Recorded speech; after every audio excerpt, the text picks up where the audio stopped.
I came across this piece on YouTube, and I thought a very interesting piece.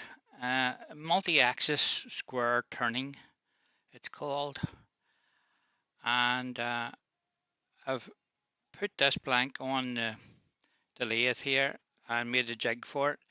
So this is only a test piece using waste wood, and I wanted to get a test piece done first and iron out all the the wrinkles in it, and then if I need to make any adjustments to it, I can.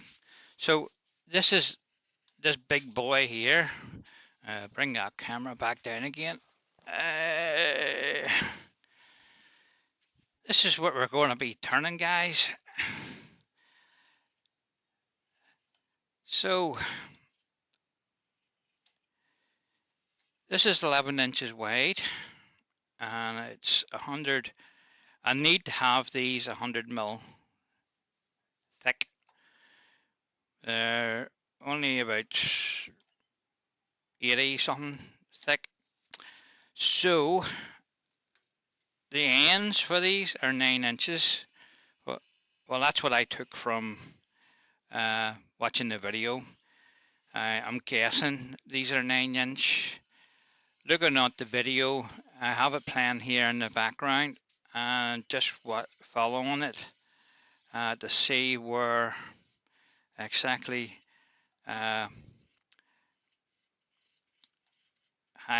he's done that.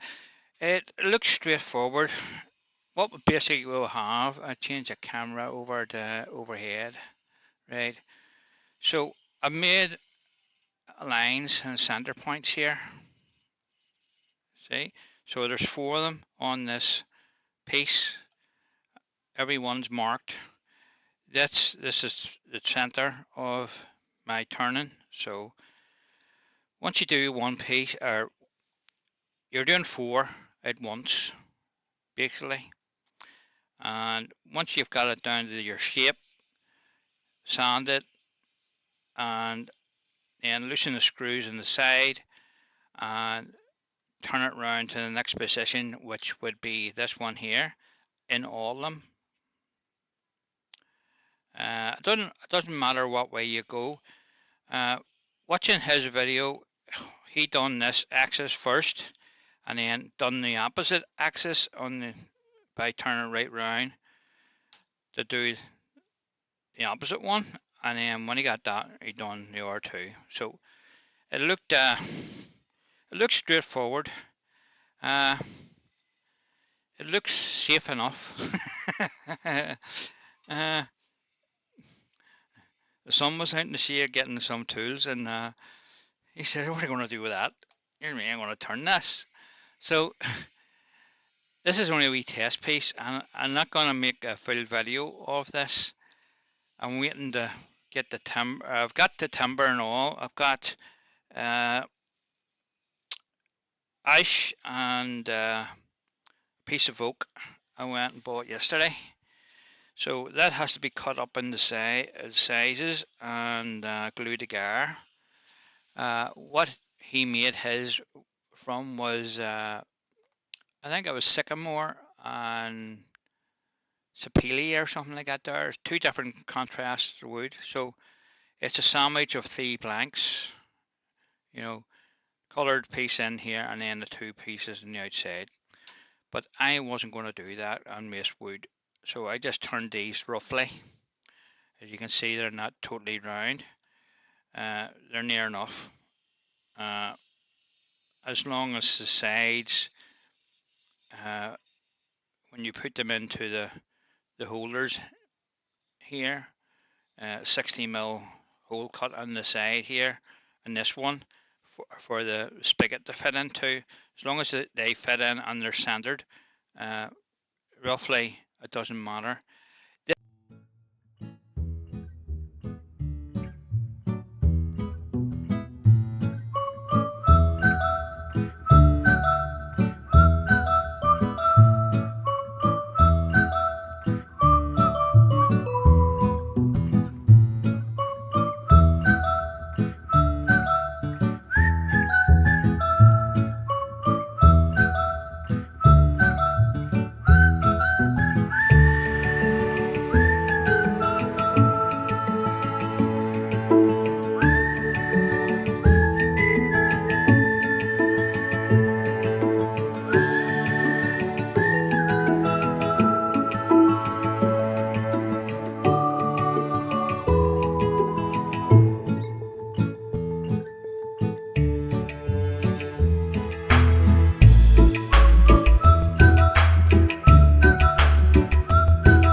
wee bit of sanding, and I would say that would be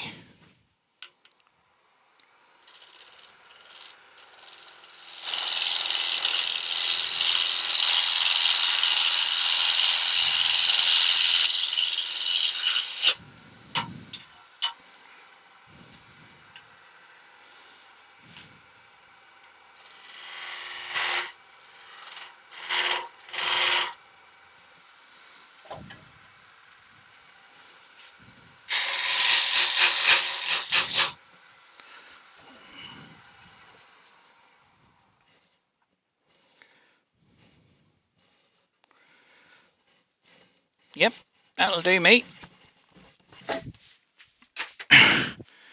So there, guys, roughly turned 4 vases out of scrap wood. So I'm just going to go and have a cup of tea, and then we'll come back out again and do a bit of tidying up to them.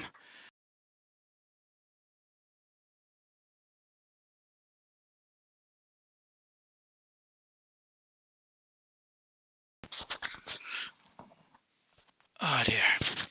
Right, guys, I've given this all a good sanding.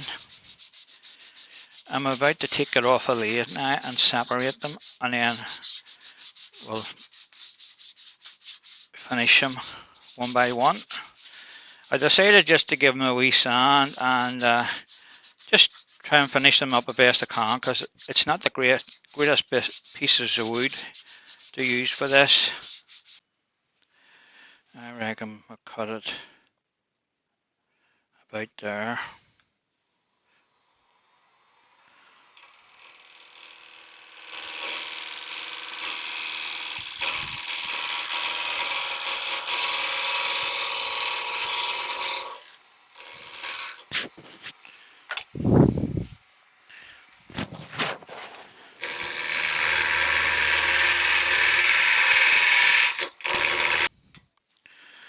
Just take it easy. Of course, quite a ways away from the headstock.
Well, there you are, guys.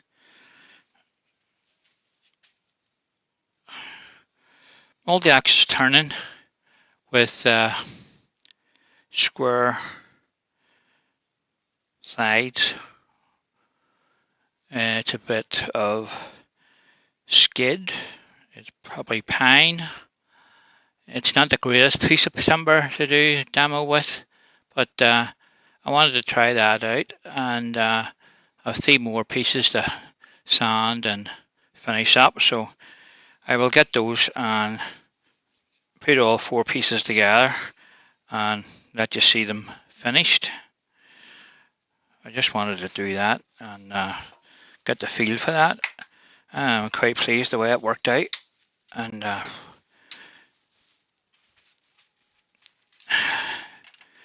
look forward to doing a really nice bit of timber.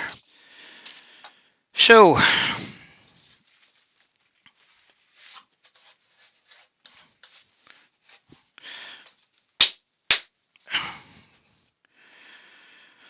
right, okay guys, I'll catch you next time. So, well, that was just a wee quick demo of that piece. Multi-axis turning square vase. As you can see, it's a nice shape. And the thing about it, you're turning 4 altogether, so you're saving a lot of time by doing that. So I wasn't sure about the sizes. Now that I see this one, I'm quite happy with the size. So if I give it an extra 1/4 of an inch onto the width of my blanks for the next time, that should more than cover any discrepancy. It's running off a wee bit to this side. It's not much. It's only 1 or 2 mil.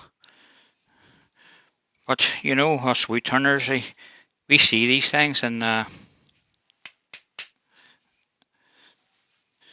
but there you are, guys. This is our wee simple project. I didn't have any sizes to make these jigs. I just watched I forget his name now.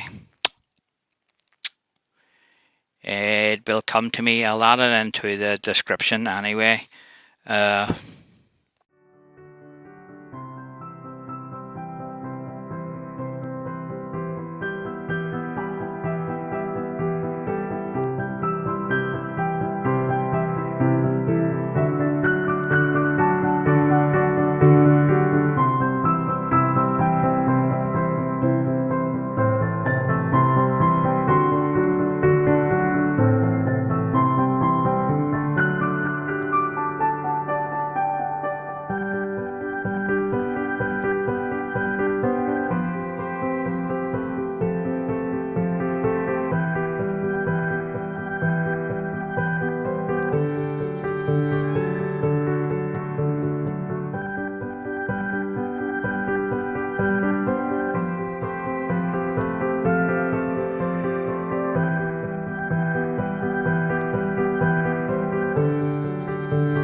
Need more paint.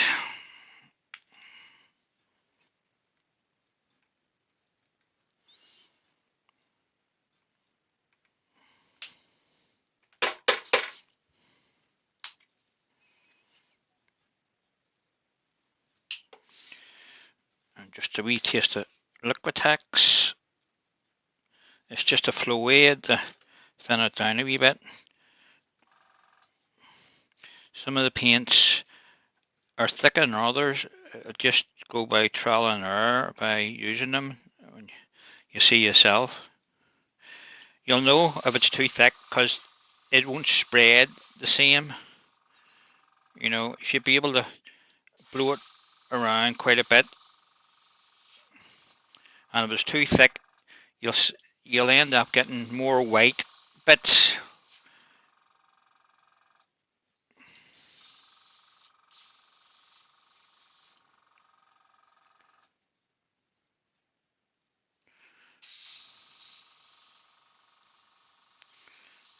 As you can see, there's no right and wrong. You just dab it on and move it around with the air, and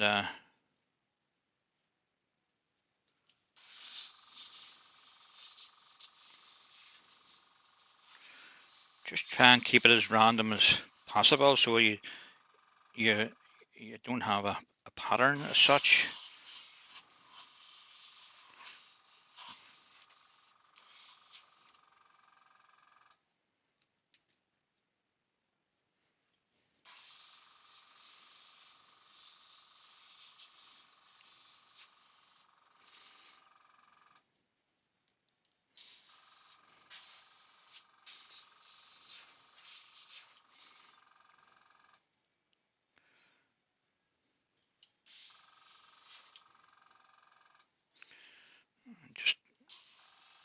Just go around the edges, because where you've blew the paint across and it's went over on the other side, it'll leave a distinguished mark. So you just want to make sure you blow that out.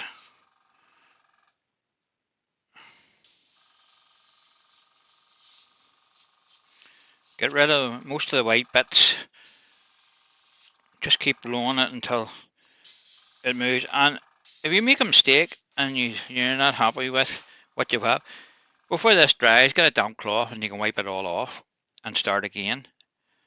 So there's no harm done, and it lets you get a feel for the paint and what way you can move it around, and what patterns you can make. You can put this on with a balloon, a sponge, a crunched up piece of paper. I've seen people using cling film. It works quite well. There's a whole lot of different ways you can put this on, and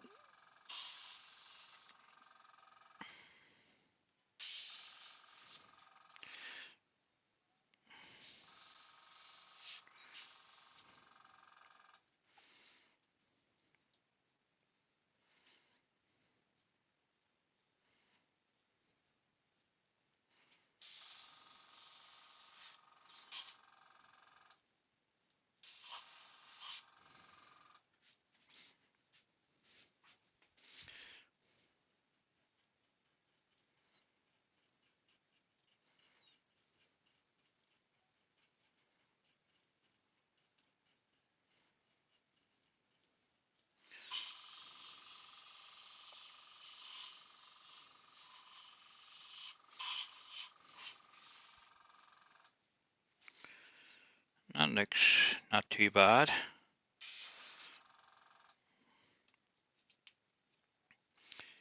If you find there's big white bits, you can dab them off with your finger.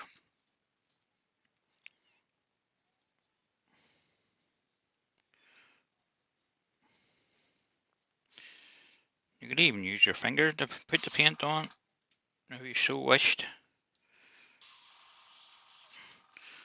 So that's that done.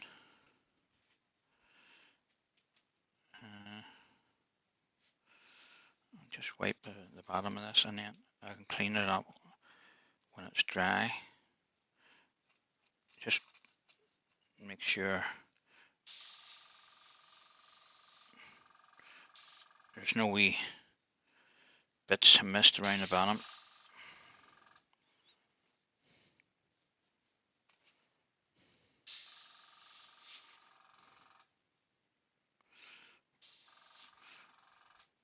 And if you do find you have missed a bit, you can go back over it. As I said, you can wipe it off, and if you want to make a pattern bigger, blow it around in a big circle, or try and get a half decent pattern on it.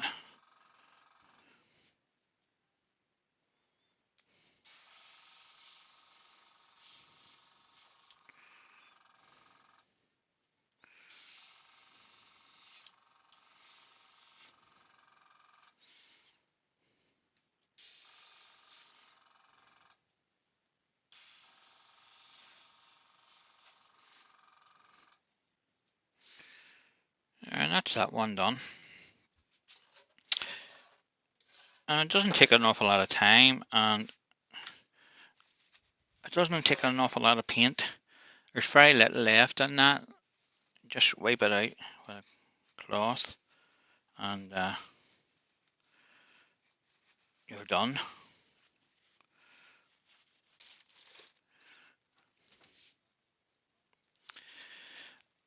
I've lost one somewhere. Anyway, what happened? I was on the lathe. There was a big crack running up it anyway, and I just caught it and I took that big bit out. So I glued it back in. So I'm gonna wait till that glue dries. I'm gonna sand and fill those cracks in, and then we'll do something with that. I might give it a coat of that spray on stone effect.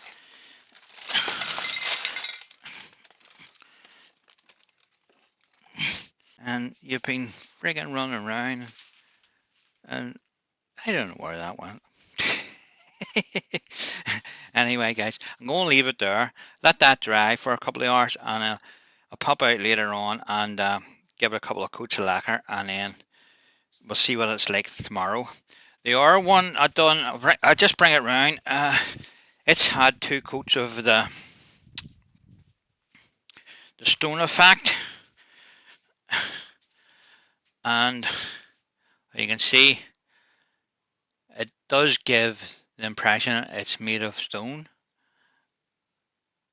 So that has to be finished as well. But I need to let them dry. The best about this stuff here, that's the second coat on that. If you do find there's wee bits of wood showing through, you can hit it over again. The way that stuff comes out of the can, it's all over the place, and it doesn't just go in one spot. It just sprays the whole lot. So you will get the wee bit it's missing, and you won't make a big blodge on it.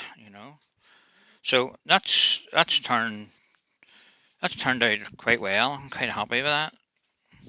So we'll set that back down there.